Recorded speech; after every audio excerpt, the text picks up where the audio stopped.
Whatcha?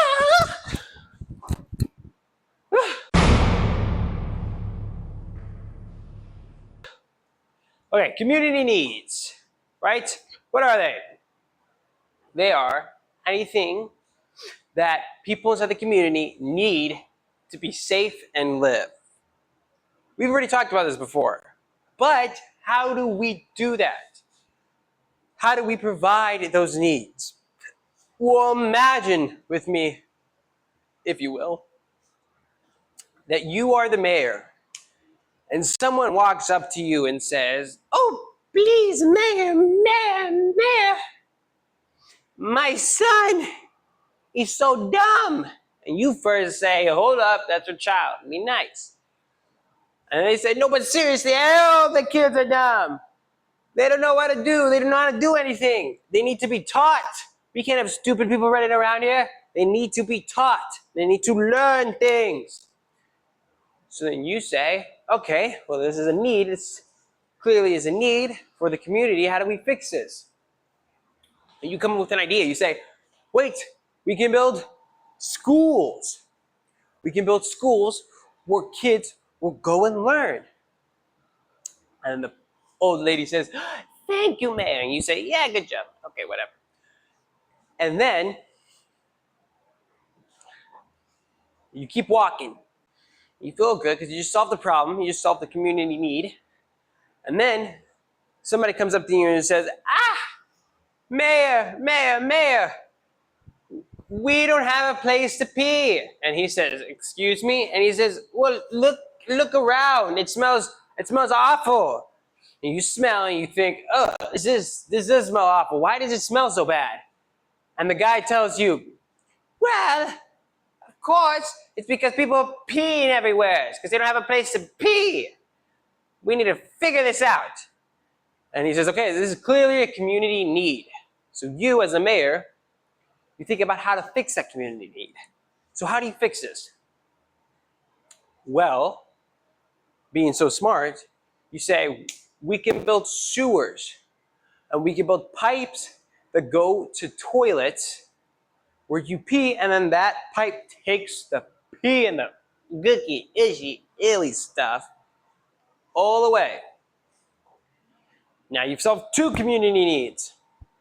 Now you're still walking, and then a person comes up to you and says, "Mayor, I'm sick." And you say, "How did that happen, sir?" And he says, "I've been drinking water out of the river because we don't have any water for us. We need water." And you say, "Well, that is a need. We need safe, drinkable water. So how do we fix this? What do we do for the community? How do we get safe, drinkable water?" Well, what you can do is that you could hire a company to build a factory that takes the water from the river and cleans it and then gives all the water to the people in the community. That's one way to solve the issue. So now you've solved three issues. Boom, boom, boom. You're a good mayor. And you keep walking. And you're enjoying your community. It no longer smells bad because of all the pee. And then someone comes up to you and says, Mayor, I was using my barbecue until it caught my house on fire. We need to put this out. We need to put out any fire that pops up inside the community. People can get hurt from this." So now you have to come up with a solution for this too, because this is a need too. Fires will start and people could get hurt.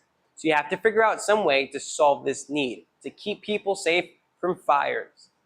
So what can you do? You think, and you come to the conclusion, we can hire firefighters. We can make a fire department and we can hire them.